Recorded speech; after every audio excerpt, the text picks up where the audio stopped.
This one. Good evening. Hair's looking a bit long.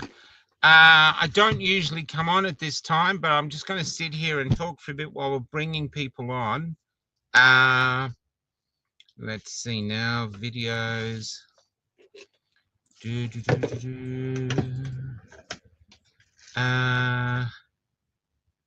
Let's go here. So I'm just going to play a song just to get some things going on. This is Moose. Told the police were going to come and be. Get on your feet. On hold my hand. It's a great song. So see you in a bit. And just lightly. Hold my hand. Take me to the light. So she packed up all the food she could out of Room is dark and no one can see. That's where we need to be. Be the light that set them free. Come on, get on the train. No longer need to live in the pain. Station 8, platform 32. Get on your feet. Get off your knees. Find the truth will set you free. Lies are like lines in the sky. See them there, there's nowhere to hide. Like the children stolen in the island fire. People dying way too young.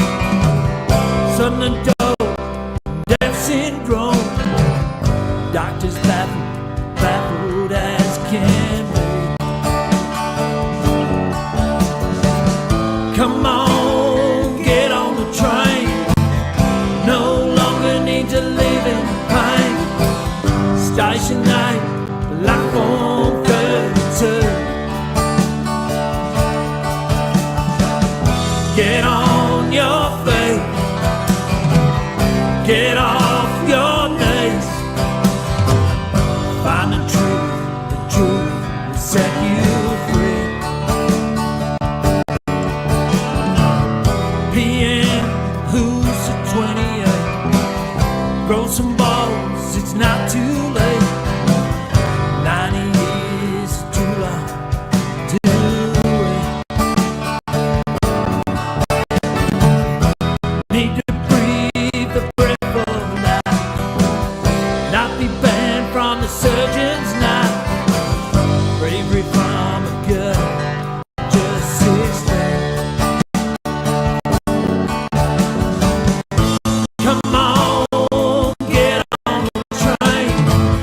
No longer need to live in pain. Station 8, platform 32. Get on your feet. Get off your knees. Find the truth will set you free. Take me to where light lives. Okay. Just having my dinner. The Cardi girls can't come on today. They've for private reasons. Anyway, so family issues. So I've started doing these new interviews. They're different, and I did one yesterday with what was his name? Yesterday was The painter. Paul? no, Phil. Phil. Sorry, Phil. My head's a bit cooked. So we did Phil yesterday, the painter, which was a great story, but we had no coverage, so we couldn't stream it. Today, for some reason, everything's fine. And today we're doing a story on Steve Crossman. Now, Steve Crossman is the sign writer that does all of Tricky's trucks and stuff like this. And he also decorates our bus. G'day, Richard. And So he's, hey Pam. So anyway, he's going. Thanks, Jay. Thanks, seriously, man. Thanks. Anyway, I'm going to play this now because I don't want to go into the what the fuck boys things. But I'll just tell you, I just want to read this out. If you'll indulge me, just get it here. That's here. So what I'm saying is this is an Exodus series. And what I mean by Exodus is after 5 years, it's clear that for a growing number of Australians, the era of She'll Be Right is over. I think I've spelled that wrong. Welcome to the great Australian Exodus. But while many feel that despite the hardships that they are on the right path, ironically, none of us know for certain where we are going. These interviews are of the people undertaking this historical, spiritual migration. The two men I've interviewed so far are doing this. So this is, g'day, Bill. And on things like Bill and some of the interviews I've done would count this, especially the ones done of William. But this one is done of Steve, and I'm just trying to see who is Steve, what are the events that basically sculpted his life, who is he because of that, and it's called The Three Fathers of Steve, and I absolutely loved doing this interview. We drove 89 Ks today in flow. Just to do this interview. Now we're on the way back. Tomorrow we're interviewing David O'Neggs, and but I did dare to drive this, and I think Steve was a bit nervous, thinking, "Oh, I'm not so sure," but I managed to blackmail him into sitting down and telling his story, and so these are the trucks that he would do. There he is in the middle. You know, so he done the Emily James trio. There's Emily. Look, Emily. There's Emily, and he did these ones. This is all his work. Now, I'll put up some images as we're going through, but I'll get going with the interview. This is The Three Fathers of Steve. And she's trying to sleep beneath a poster for a bank. Your dreams are important to us as it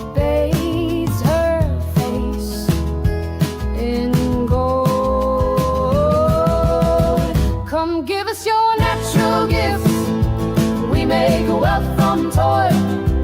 Come pretend for history's page that we're advancing Australia fair. Let's pretend that we're all advancing Australia fair.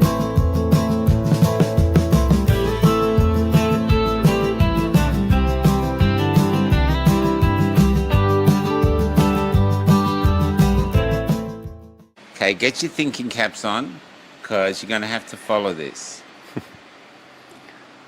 Try explain to us, Stephen, how you came to have three fathers. Okay. So when I was born, or when my mum was pregnant with myself, I was probably one of the very few who was actually at your mum's wedding when, you know, she's 6 months pregnant. And many didn't realise at the time, because it was all taboo back then. Yeah. Out of wedlock. And then a guy who was chasing mum when she was a bit younger, who went to Vietnam, he came back from Vietnam and pursued mum, and mum was pregnant with me. And the guy who was the father, or the sperm donor, declined to acknowledge it and didn't want to know anything about it. Okay, so that's father number one. Biological father doesn't want to know you? True, but I didn't know at the time, but yeah, until years later. Yeah. So, yeah, so mum married who I thought was my real dad. Number two? No, yeah, well, yeah. Just to keep it simple. Keep it simple. Yeah. Who's on my birth certificate and everything. Yeah. And that's incredible. He's on your birth certificate and he's not your actual biological father. That's extraordinary. Yeah. And I had no reason to believe otherwise. Why would you? He's on the certificate. Especially as a young guy and going to the car racing or the football, and he drive sitting in the truck with him and all So that. it was good fun. Yeah, yeah, yeah, And he seemed to like you. yeah, yeah, Yeah. And Yeah. you still got on with him. yeah, yeah. I mean, it's changed. We're not like us because I look at things completely different. Yeah, yeah, yeah. But yeah. So anyway, they separated when I was about 4.5, and then we moved away. And Was that hard? oh yeah, So you're actually going thinking you're leaving my father, not realising you have another world of grief to get through because that's not actually your father. yeah, yeah. And so yeah, we moved away, and he used to come and I used to see him every second weekend, and which was great. And So just you and him together. yeah, yeah, and we'd like to do bloke stuff, I suppose. Go to the car racing or the football, and go to Sandown, and you know. Did he tell you at any point that, look, you're not actually my kid? No. No. Okay. No one did. Wow. Okay, so we've got number 2, number 1. Number 2 sounds nice, but we've still got this big secret. Where's number 3 coming in? Yeah, so after they separated when I was about 4.5, Mum started another relationship a couple of years later or so. And they ended up marrying, and that was when I call him my dad, because he was there, he's on my birth certificate. There was a bit of a ruckus that happened apparently, and yeah, I'm not sure exactly the details, but he kind of disappeared out of my life, and we moved. And Now, how hard was that? One, he's out of your life that you were living together. Then he's out of your life completely. So what was that like? I can tell you now from my memories and thoughts and feelings on it, I spent many a night laying in bed as a young boy in tears. Yeah. Because you don't love me? How can you do without me? You know? And you know, generational thing, our parents and grandparents didn't communicate with us like we perhaps do these days. Yeah. So you saw build up inside, like many of us men Yeah. and women, Yeah. but a lot of men. Yeah, let's stay focused on men. There's tons of stuff Yeah. out there for women. Yeah. Let's stay focused. So here's this young lad, meant to keep it all, stiff upper lip, keep it to yourself, but you're actually adrift. Yeah.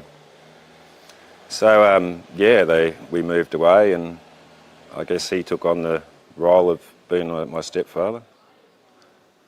I learned a lot of good things, but I saw a lot of bad things and witnessed a lot of bad domestic violence and a lot of stuff.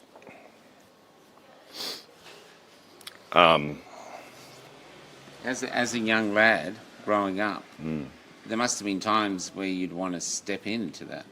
I did one night. Yeah. When I heard him come home, and he used to go out and probably playing up, him and his mate. And he come home and it started on Mum again, you know.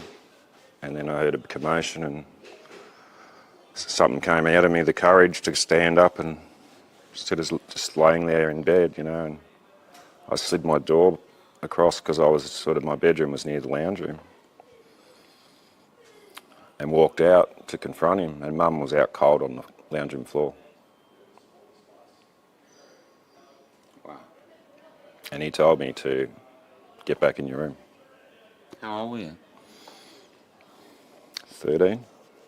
So you're a 13-year-old young man going up against a fully grown man who's just knocked your mum out.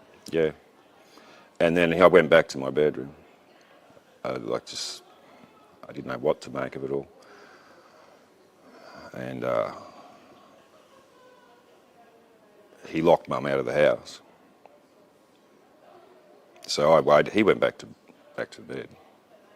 2 younger sisters are babies in the other rooms. And I went outside, I got some pocket money, and I went out. Mum was a mess, you know, in tears and emotional. And I said, "Kyle, Mum, we're going down to the phone box to ring the police." And we did. The police turned up, but didn't do anything. That was that time then, wasn't it? Yeah. Yeah, it was a pretty traumatic time for Mum. Did he lose his and shit so- after the cops had been? No, Mum wasn't prepared to press any charges or anything, and it was weird. It was like they were negotiating with the guy who just caused this havoc, and it wasn't the first time. I know other things, but I won't go into those details in respect to my mum. But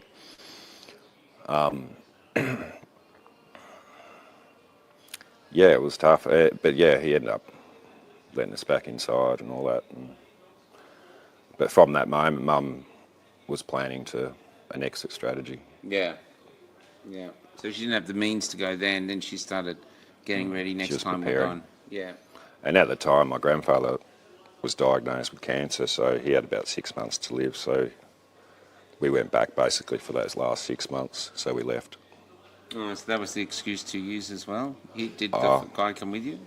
Mum organised it, so the removals trucks turned up in the morning after he'd left to go to work, and it was all hands on deck because most of the belongings were Mum's from when they first met. So you absconded. And we took off. Was there a fear in the air there that he might turn up? Yeah, especially when there's guns in the house. Mum had the foresight to hide the ammunition because I know what he was like, and he's not alive anymore. He was a evil man in a lot of ways. Weak man. Weak. You know, he'd kill animals for the fun of it, not for like he'd just pop birds off for fun. Or a tortoise on the Murray River, I remember. Or a turtle, sorry. Yeah. And he lets him walk down the bank just as he gets to the water and then blows him away. Like watching that as a young boy. And I've got a heart, so I couldn't hurt any animal really. So yeah, that was pretty hard to take. But yeah, we left and. So you're with your grandparents, your grandfather's dying. Is this around about the time when suddenly your grandmother tells you something you don't know? No, years later. Years later, so they didn't even tell you then? No, so he ended up passing, and yeah, so... Did you stay there and live with your No, we had our own house, and I was very close to my grandparents because they raised me when I was young, before we moved away. Yeah. Because Mum was working as well, and two parents working back then, early 70s. So I was very close to them, and then we went to preschool or kindergarten or whatever you call it. Spent time with my grandparents, you know. Swinging a hammer with my grandfather and whatever, you know. And this is what they talk about, intergenerational learning for young men. Learning from your grandfather. Yeah. You know, stuff like this. It's important stuff, which people forget now. Definitely. Yeah. Fond memories. Yeah. I mean, they're still there. Your whole face changed when you said it. So it's obviously something warm. Oh, big time, yeah. Yeah. Yeah. And so I was gonna say something about that other episode, but yeah, when we moved, the police turned up there that evening after we'd arrived at the new address, like an hour or so away. And he'd threatened the removalists. He asked the neighbours who was there, and they obviously innocently told him, and yeah, and the police come around and said he's on his way, and they left. Oh my God. So yeah, I don't know how Mum was feeling, but I know how I was feeling. I was a nervous wreck. Yeah. I'm thinking he's going to come and take us out. Yeah. Like, Yeah. honestly. I get it. He turned up, and actually he wasn't aggressive at all, which was ironic. But That's interesting. yeah, he ended up in the psych ward not long after that for a while, for a few days or so. But yeah, anyway, it all turned out reasonably well after all that trouble. And Mum raised myself and my two younger sisters. You know. So you went back to being just a single mum family then? Yeah, How tough was that? Or is it better to have it to yourself rather than having a violent guy around? Oh yeah, definitely. But I still felt like I needed a male role model, or Yeah. just to get that, the other side Yeah. of becoming a young man as a teenager. And I got that through sport and things like that. And there were certain people, certain men who I looked up to, and they, played that part of a role, I suppose, like a coach or a... So you're naturally looking for male role models. Definitely, yeah, yep. So yeah, that was good. And, continued on, finished school, started working, etc. What did you do? What did you do in school? Was it then that you got into sign writing early on? Yeah, I wanted to be an architect, but I didn't ask the questions, and I didn't know that, it was possible to do, like, get a HEX loan or whatever, back in the day. I had no idea. Mum was a single parent, struggling to get by. So I just assumed it's not a possibility. Yeah. So I didn't even look down that avenue, really, even Yeah. though I wanted to do it. And then I remember seeing the guys, sign writing windows on the shop fronts and things, and I was like, oh, that's cool. And that was my sort of interest into that. Yeah. And followed that, pursued it, and struggled to get an apprenticeship and things because it was very popular back then. I managed to get one, and And you were old school. I mean, you're on scaffolding, drawing things yeah. with that extra long stick or balance, whatever you call that thing. Oh yeah, a mail stick, a rest stick. Yeah. Yeah, walking the plank, 25, 30 feet in the air, Yeah. carrying a tin of paint and brushes and tape measures, and you can't hold on to anything because you Yeah. carried everything. And did you have stencils or anything, or was this just by hand? We did mostly freehand. Yeah. So we become very good at copying things. So it was an exceptional skill, really, if you can actually by hand. Yeah, it is. It's like anything. It's you got to learn the ropes, I suppose, and practice and And trial different and error. fonts and all this. Yeah. And so it was good. I enjoyed it. I didn't enjoy the heights and the scary situations, Michael. I go to work and it's like, oh yeah, well we're going here today, and I'm like, oh shit, you're kidding me. We've got to get up there, and I didn't like heights. So God, Jesus. How the hell did you do the job and do it correctly when you're scared of heights? Because most people are scared of heights cannot do heights. Oh, I shit my pants, like literally. I'd be holding on to grim death, Yeah. And my boss, who was down in Gippsland in Victoria, and he was a shorter guy, and I'm tall. And so he'd adjust the plank on them between the two ladders on the side of a building to suit him. So I'm like crouching down trying to... Oh, it's funny. So you're doing this. What happened? I'm going to get up to the point where you found out about number one father. How'd that come around? Yeah, when I was about 24, I think it was, I had no idea, absolutely no idea. When I was 14, I went and visited my grandmother, which was my dad's mother, right? And I hadn't seen her since... Might be careful with that. I know you're short, Sorry. but it might go to the mic. Sorry. Because I hadn't seen her since I was 7. Yeah, okay. So I remembered where she lived, and I rode my bike around there and knocked on the door because we moved back to the hometown. Okay. And then she nearly fell over. Wow. And my cousins always said I was the favourite, and I wasn't even her biological grandson. So she had a special spot in her heart for me. Yeah. And she was a lovely lady too, both my grandmothers. And then she gave me his address, so I went and visited him. I caught the train to Melbourne. What was it like though when she told you? What was that moment like? Oh, she didn't tell me, sorry. Oh, she didn't tell you? No, so that's my dad who's on my certificate's mother. Yeah, I get that. And it was my mum's mother, my other grandmother, who told me. But she didn't tell me until I was about 24. So what was that like to be told that? I mean, did you believe her, or do you think she was... Oh, yeah. Yeah, I believed her. And especially when she mentioned names, and I was like, oh shit.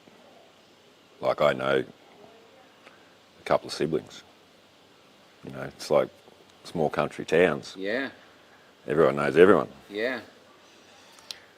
Hadn't you had a date with one of your sisters or something, or gone out or something? Yeah, innocent date. Yeah, but you didn't know. No, at the movies, you know, as young Yeah. teens, like, But still. we laugh about it now, Yeah. but some people are like horrified. I'm like, I know, but it's like, I didn't do anything. Yeah. It was Well, you just- didn't know. No, it was innocent. Like, it wasn't. Yeah. It was only one date, and Yeah. yeah, it's just weird. You know, there was obviously a magnetic thing there, energetically. Yeah. Without I'm just knowing. wondering about the emotions when you actually get told, because it's sometimes when something's so big, you actually go a bit numb. It's like you're not sure which emotion to go with. I think I was like, oh, now it all makes sense. Wow. Yeah. Wow. That's what happened. I was like, okay. Yeah.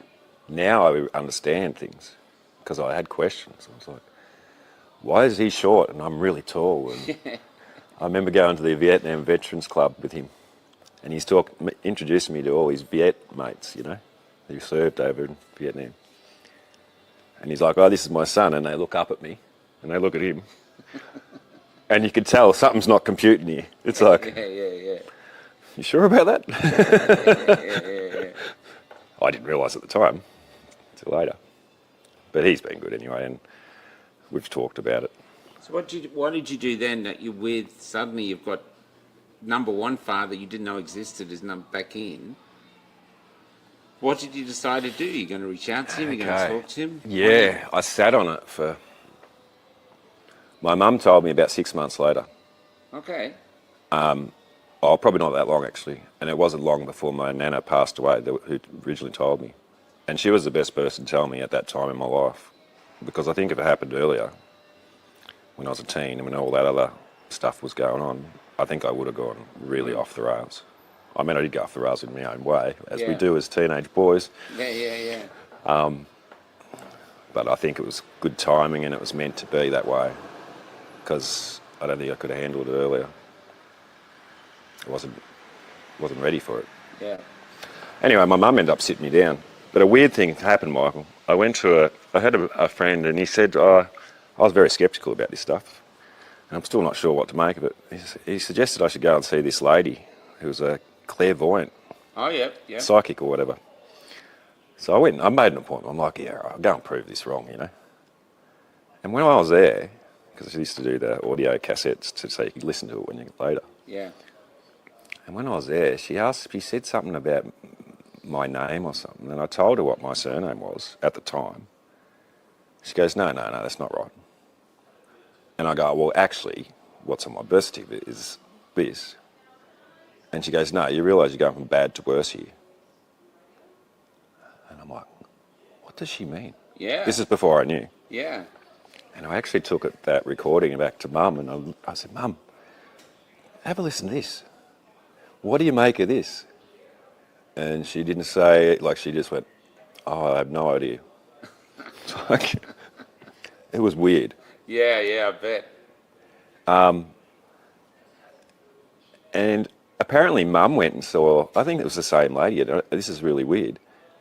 And the lady told her that it's time. It's time to tell him. Wow.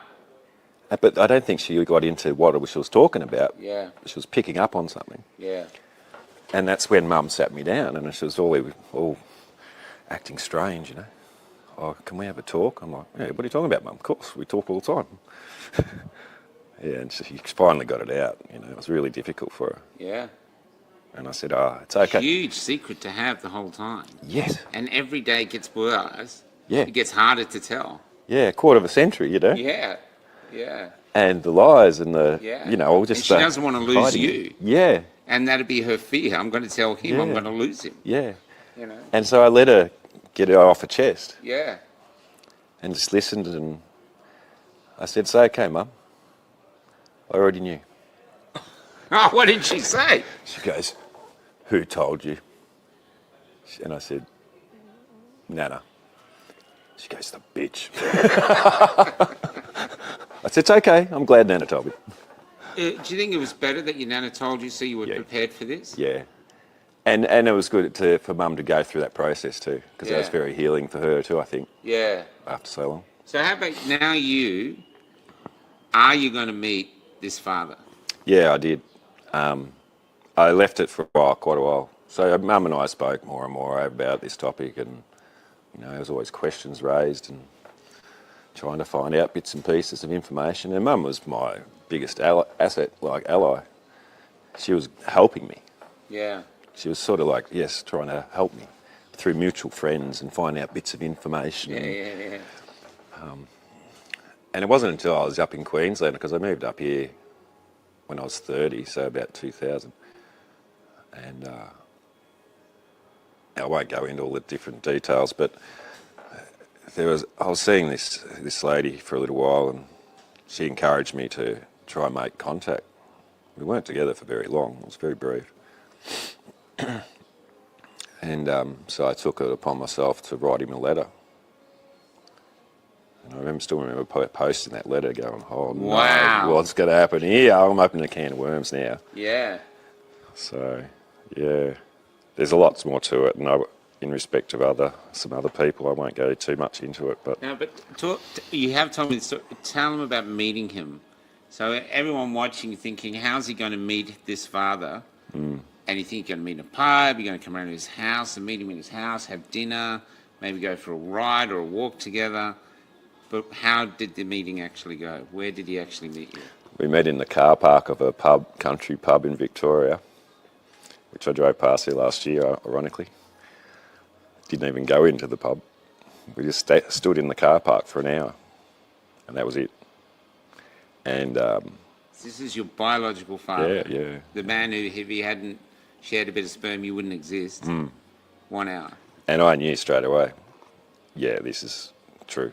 This is 100%. Did he look like you, or is he your height, or? Yeah, similarities for sure. Yeah. I was looking at him, he was probably doing the same. Yeah. He knew I existed. And you see, you're meeting this man after all these years. And do you do the Aussie way, going, hey, young? And do you Yeah, just, pretty much. How are you, mate? Shake hands. How are you, mate? I'm not here to. I'm not here searching for my dad. yeah, I'm just like, how are you? Good to meet you. just want to meet my dad. Yeah. Where do Yeah. you come from? Yeah.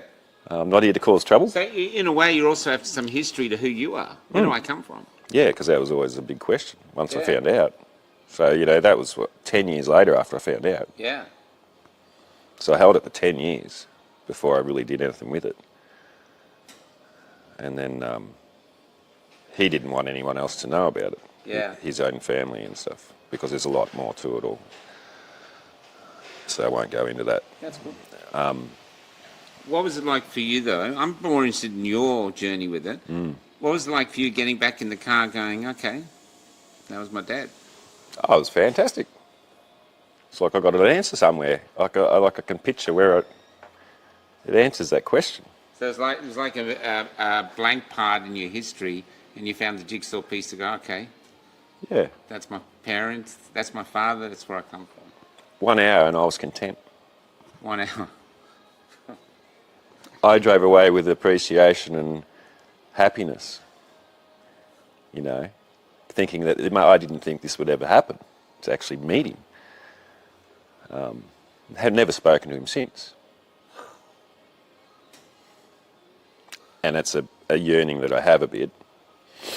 I don't hold any grudges or anything towards anyone like himself.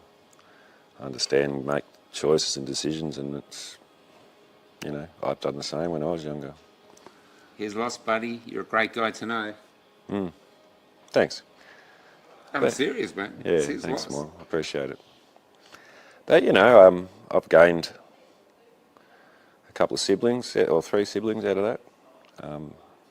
That had a bit of a story to it too, and had a couple of siblings contact me about 2 years ago out of the blue after I contacted the younger one years ago, 14 years ago.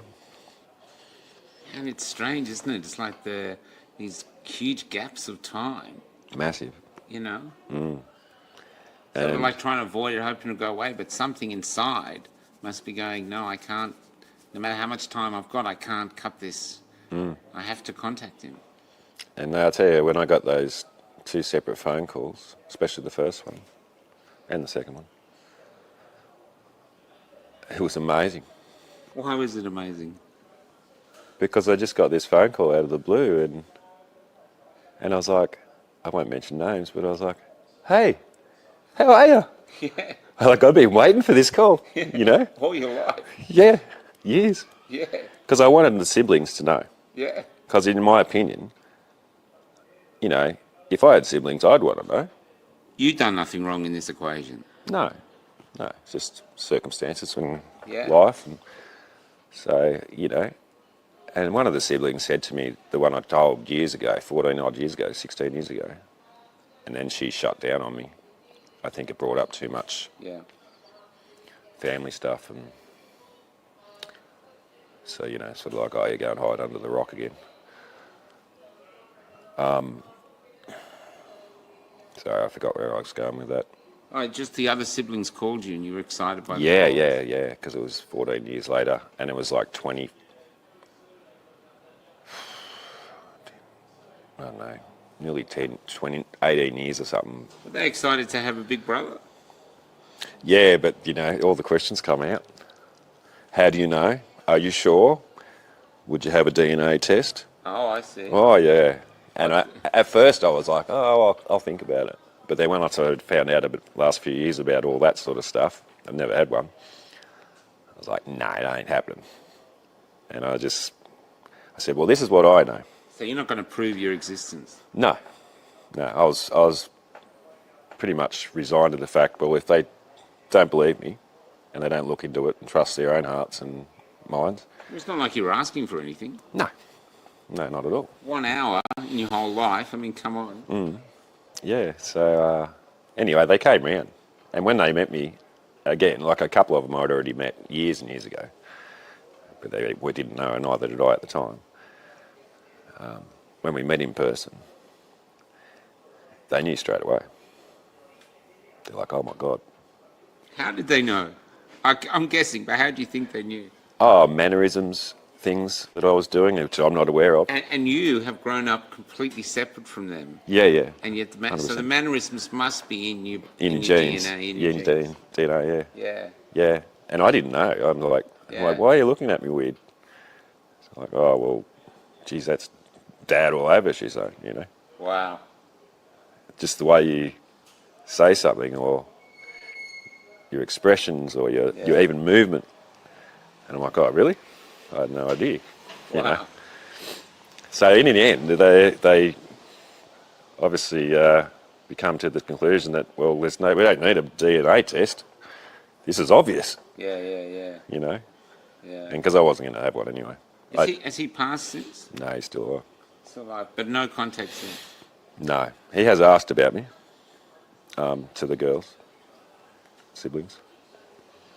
So he knows, they know. But yeah, it's a bit complex. So These are the lives we lead. yeah. But my life's just one story in, you know, thousands of. Yeah, I realise that, but if we don't tell our own individual stories, how can we relate to each other? You know, it's a beautiful story. It's beautifully sad, tragic, and still love's trying to find its way through. It's Yeah. gorgeous, man. Yeah, thanks, Paul. Yeah. Seriously. I want to take a break here.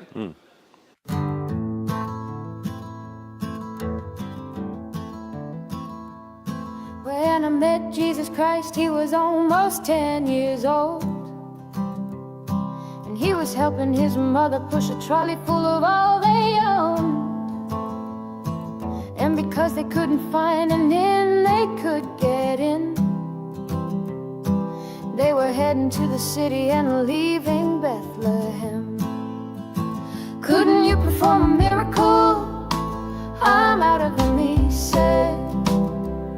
I tried turning nothing into warmth, but it just made my mother cry. It just made my mother cry. Mary Magdalene has become a man, and tonight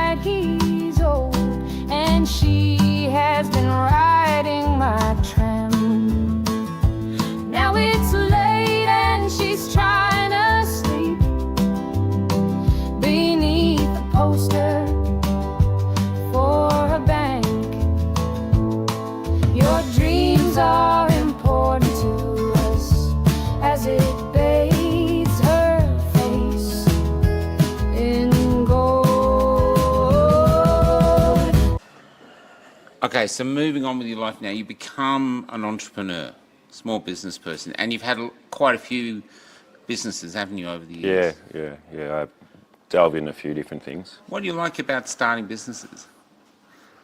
I think I like the creating something from scratch, Oh, yep. especially when people don't think it's possible, or they think you lost your mind. Yeah. Because I've had that a few times. So you like the challenge of it? Yeah, it's a challenge, challenging yourself, but also challenging other people too, their perceptions of you, and just because they might not believe they can do it, they automatically assume that you can't do it. Or they don't want you to do it. Or they don't want you to do it. Because 100%. then you're going to make them realise that the only reason they didn't do it is because Yeah. they decided not to. Yeah, it was like when I moved to Queensland in 2000, and I came up here for a holiday for a few weeks, and I went back to work and gave 4 weeks' notice. 4 weeks' notice? Yeah, and everyone, and guys I worked with and that were like, "Oh, you're lucky. I wish I could do that." And I'm like, "Well, it's just a decision." Yeah. You know, Yeah, I'm not yeah. anything special. I'm just made a decision. Yeah. I'm moving. Yeah. I'm pursuing what I want to do. Now, how the government, ever since I've been a kid, all the government ever says, small business is the backbone of the economy. So how do you feel as a small business person the government is supporting the backbone of the economy? Do you feel they're really behind you, helping you Not at all. realise your dreams? Yeah, not at all. Not at all. They just want more, take more rules, more regulations. I mean, I'm only one of many thousands of small business owners, and many are doing it tough, Yeah. extremely tough. The costs of everything and staff, trying to find workers. How about even employing people with all the rigmarole around that? Yeah, well, I chose not to employ anyone full time, and that I've tried it in the past. Ended up in disaster and a lot of pain, financially and everything else. You spend all that time trying to train someone and give them an opportunity. It's like, hey, this is right on your doorstep here now. Because I found it really difficult to secure an apprenticeship in the industry.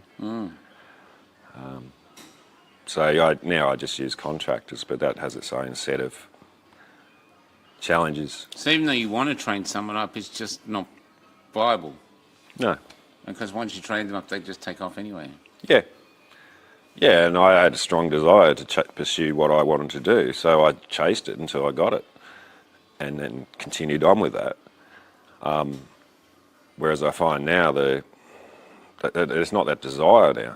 Do you think that's because though they can go, well, why bother? There's no houses we can afford. We've got to pay for everything. So it's not that the young people aren't like us. It's just the carrot we had was if you work hard, you could achieve the great Australian dream. Where we know, no, that dream is dead. Yeah, it's a completely different world, and I'm with you, Michael. Like, I have a lot of respect for young people. Because there's good and bad in every generation. There's lazy people in every generation. But then there's others who, have got a lot of get up and go and ambition and creativity, etc. Are you seeing a downturn in business now? There's some people saying we're in a recession. Are you seeing any evidence of that? Not personally. I'm probably busier than I've ever been. I've sort of created my own little nightmare in a way. So I'm not seeing that, but it's just not the return on the time and the investment that you put in now than it was, I think. It's harder. It's much harder. Oh, so you work for less now, basically? Yeah, longer hours. Much longer hours and less money. Like, honestly, I make probably less than the average person on a wage. a weekly wage. This is what I've heard from small business owners everywhere. Everyone thinks you're in a small business, you must be oh, you're doing well, yeah. you must be doing it well, you know, like Bill Gates. But in actual fact, you're Yeah. making less than Uber Eats delivery driver. My contractors make a lot more than I make. Yeah, And they just blow in and blow out. They come and do a few hours, a couple of days, and they're gone. yeah. No stress, no headaches. How about stuff like BAS and all this you got to do every 4 months? Is that finding the time to do these things? Do you think there could be an easy way to do it, or something less stress on you, or do you feel it works? Yeah, I'm implementing changes now, things, and you know, I've had help with that sort of stuff, the accounting side of it. So I can't take credit for that, but you know, it's a full-time mission, just trying to keep on top of everything else. How about with AI breathing down your neck as well? What's that, or is it going to benefit your business? Yes and no. I mean, at the moment, I'm looking at getting a virtual assistant from overseas. As much as you know, I see the pros and the cons for this sort of thing. It's like, okay, we're denying someone in this country a job, but then if you can't afford to employ them, or you're giving an opportunity to someone in, say, the Philippines, who has very little, and then from what I can see and understand, they're more dedicated, and you know, they've got that ambition, that drive to succeed. Yeah, I think it's interesting though, because I know someone else who employs Filipinos, but the wage they'll be getting is huge in their world. Yeah, Where in our world, it's cost of living is so tough that the wages, you're literally working to be the poor. yeah, yeah, definitely. And AI, you know, I was probably like a lot of people that don't agree with it, but I see a place for it. But obviously, I'm concerned about where it's going to go with everything as well. Yeah. You know. And then the other thing that you do is up here there's Tricky, who's a major activist, and you do all his trucks and banners as well. Is it banners as well? Yeah, yeah. I through one of the Guardians, Steven, at a rally, big rally. Those he uses to protect the rally from anyone causing any trouble. Yeah, just to keep the peace, basically. And that was the first rally I ever went to, and that was in 21 or 22 November. And I think there would have been up to 100,000 people. It was huge for Brisbane.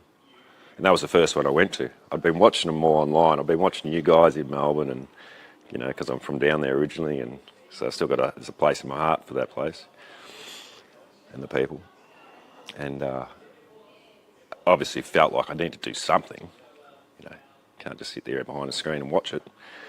So I went to that rally and reached out to one of the Guardians, and he passed on my card to Tricky, and we ended up having a chat. And because I had several billboard trailers and billboard truck and printers and things like that. And started working with Tricky and People's Revolution, and you know, I think at one stage there we had 3 billboard trailers out and a little billboard truck as well. Wow. Travelling around Brisbane, Gold Coast, getting the drivers, they're all volunteer drivers, towing these around and driving. Pretty controversial at the time. Some of the... Did that affect your business? I was a bit concerned about it. Yeah. Especially when you've got these billboard trailers turning up at your premises where you're working from, and people can see them pulling in the driveway. It's pretty obvious. But it didn't bother me too much. I was a little bit concerned, but just pursued it and kept going with it. You know, I believed in what we're trying to get across. And for people that don't know, you're the man that decorates Florence. Yeah. It's another one. Same. I followed you, and when you and Cret and Wendy were travelling, and back in Melbourne with all the protests, etc., the shrine and everything. So I felt like I knew you, like a lot of us do. I think you watch someone often enough, you feel like you know them in a sense, energetically. Yeah, I get that one. Yeah, it's really lovely actually. Yeah. And then when you come down around the top of Queensland and coming down towards Brisbane, and I reached out to Tricky and I said, I think you should have a chat with Michael. And he didn't know much about you. And I said, honestly, Tricky, I really believe that an interview with Michael would be a really good thing. And he must have taken my suggestion on. And he has a couple of times with different things.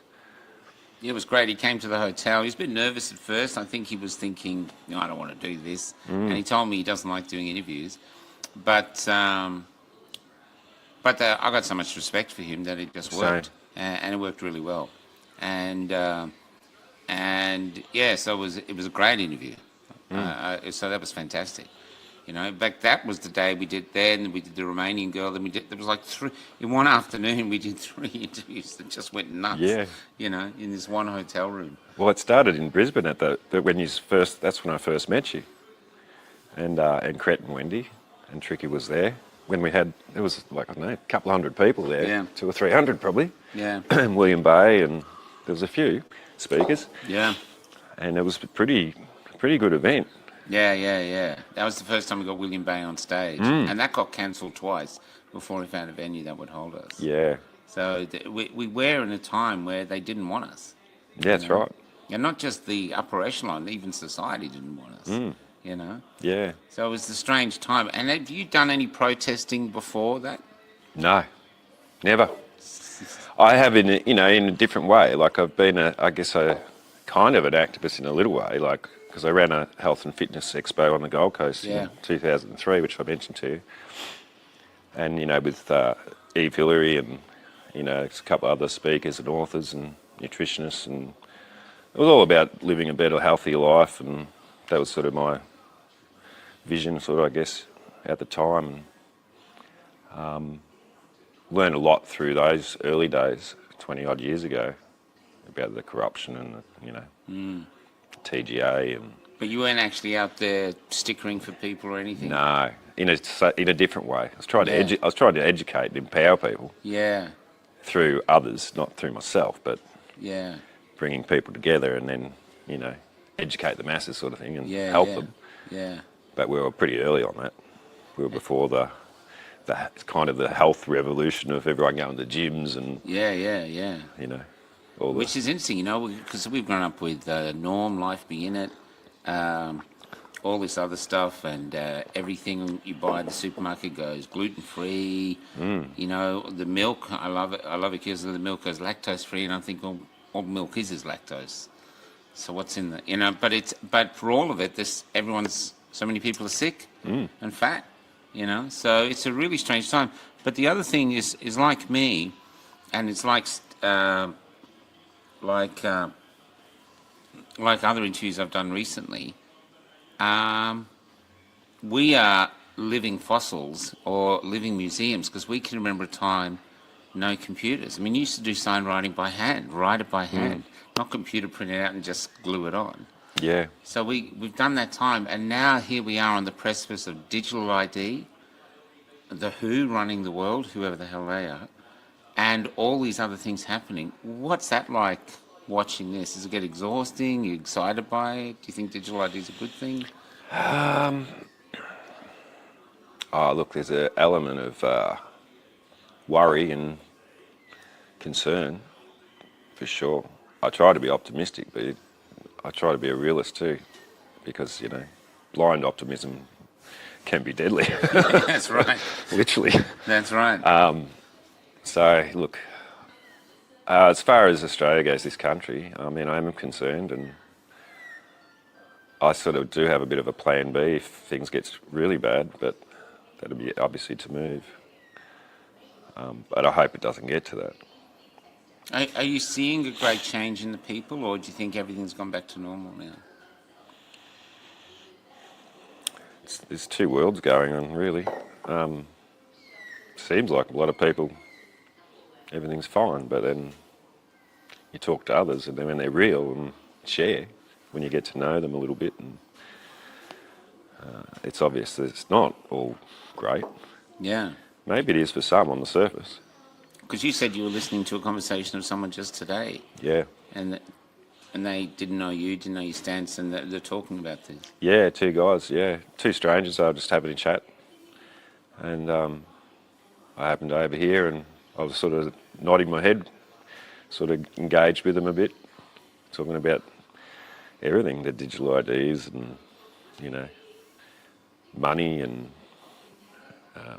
the value of the dollar and the crypto stuff and all that sort of stuff. It was interesting. I was like, oh, this is just happening in a random conversation between two strangers. I just happened to be there at the time. Yeah. Ended up chatting with one of the guys. I was like, oh, he's on the same page. He knows what's going on, Yeah. you know. Yeah. So they're out there, and you never know where they're going to be either. Yeah. You can't tell them apart. No. No. Yeah, they haven't got a big sign above their head. Yeah. Going back, bringing this back around now, you didn't become a father. No. And was that through choice, or just you just haven't met someone to have a child with? Oh, well, I almost was twice.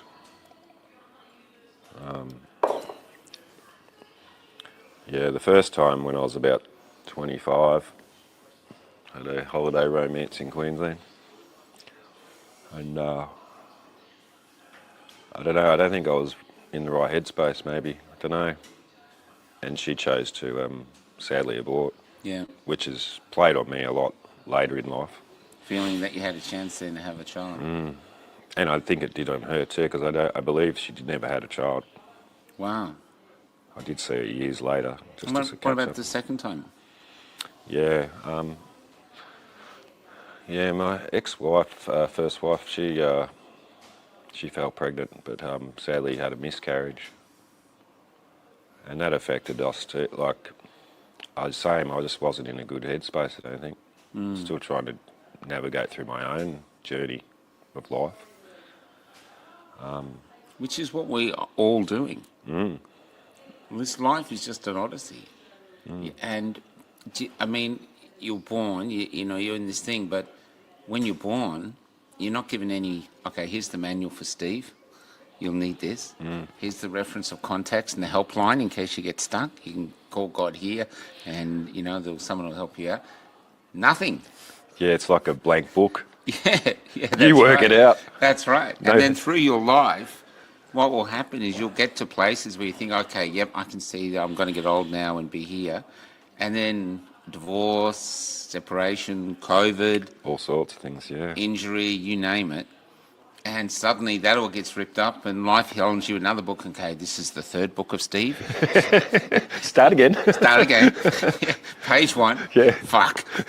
You know. I thought I'd been through this. Yeah. Yeah. So up to now, I want to say one thing, but I want to end on that.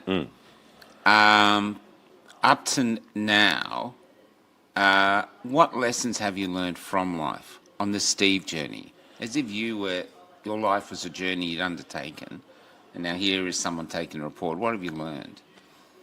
Either good or bad. I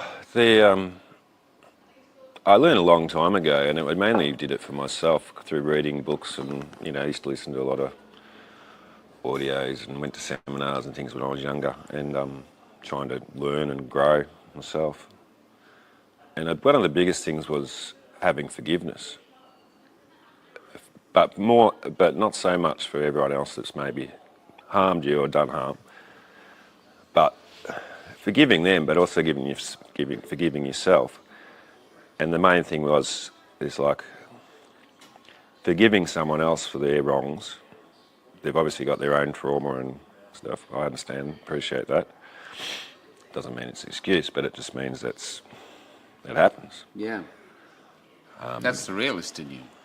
And maybe they don't know how to deal with it, or they're not aware of it, or But yeah, that was the big thing, was to forgive others for yourself. So you don't have that hurt and that hatred or that anger. Yeah. Because that'll eat away at you. Yeah. So- It's like Lee says, the pharmacist, it's like holding onto a cactus. Yeah. Yeah, and it's gonna continue to hurt you. Yeah. Yeah. So And, you know, some other people didn't really understand that when I was going through that process. Because I've forgiven, you know, everyone, really. Doesn't mean I forget, never forget. But I don't hold on to that anger like I used to when I was younger. And, you know. So I think that's probably been one of the biggest things.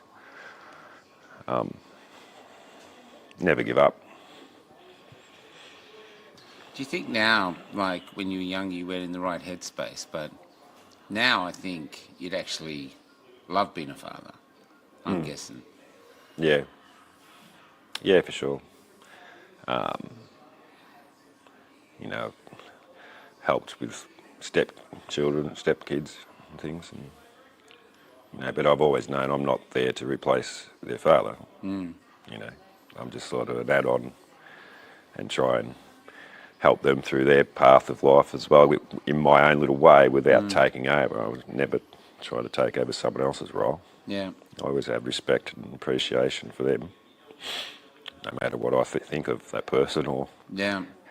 But yeah, it's sort of, it's got to be a bit more later in life, I think. Why would you enjoy being a father now? What would you like to give? Well, I don't know, it's, we're not getting younger, Michael. I know that's the thing, but it's just interesting to see in it, you know what I mean? Because people don't realise that it's hard having them. And when you got them, there's so much cost, there's fear, there's always worry. But there's a connection. It's deep. Well, that's probably the biggest thing that I notice, just through, you know, seeing others with their young kids or whatever, and the love and that, you know, like my mate Sean, who you've met, you know, when I hear him talking to his daughter on the phone, who's a wee little thing, he lights up. I've got a friend from my past family. He got he's with a woman who's about 10 years younger than him, 10 or a bit more actually. They had a little baby girl, and when I heard he was pregnant, I was thinking, you're mad, absolutely mad. But then I met the little girl, and then I'm thinking, so let's be mad. Yeah. What the hell? Yeah. You know? Yeah, that's it. It's a gift. It's a special gift. The other gift, if it wasn't for COVID, brother, we would have never met. No, I know. Same with Tricky. Same with Tricky. You know, like I did Wade, Billboard Battalion's bus, and got to know them quite well. And I know everyone's doing their different things and all that. But this is it, in us movement, I know we were talking about infighting at that speech I did at the weekend. But what I'm trying to get across to people is we found each other, which is how we got through. And we enriched our lives by finding each other. Yeah. There's no other tribe out there waiting to adopt our orphans. No, Reed. That's it. Yeah. So I've made some great friendships, and like you said, we'd never have passed each other, you know, prior to the last 5 years. It's funny how we, you know, at the time when we're all going through stuff, so many of us felt like we're on our own. Is it just me? You know, where is everyone?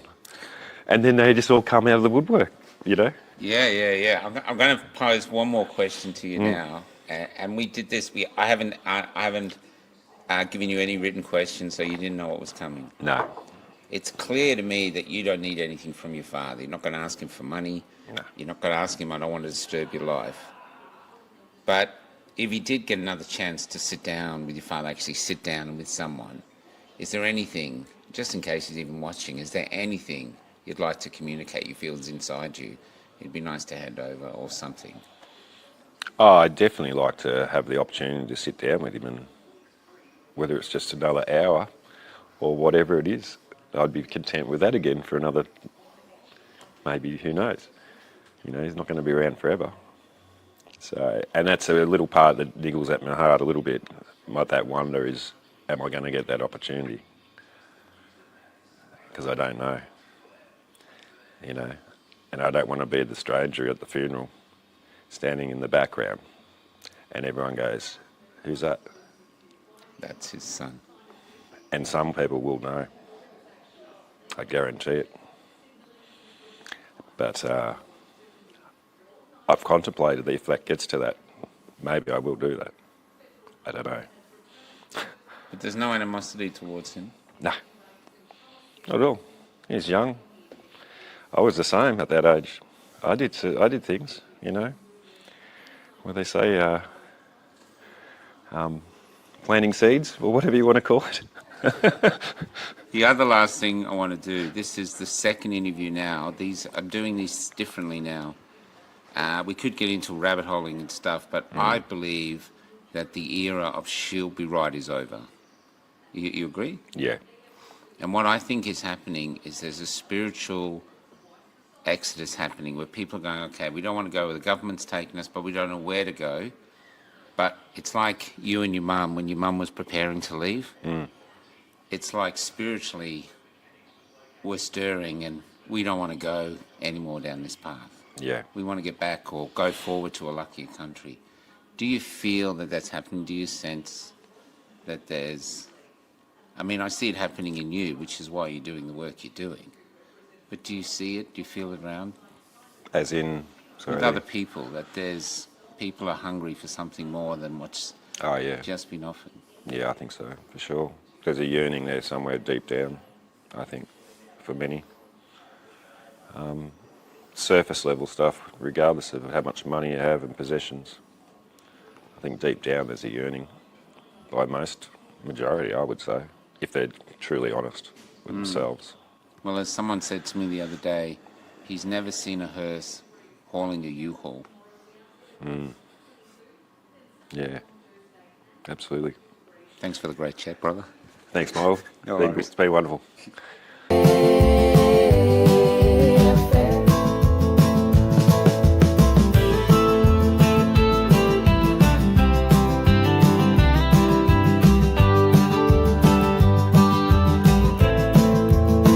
Back down the road I found the church we built on the black man's bones was empty, and out the front a sign read all but sold. A sign read all but sold. And we all owe so much money, but to whom we're not quite sure. So head down, we just keep running along our fading golden shores. So head down, we just keep running along our fading golden shores. Come give us your name.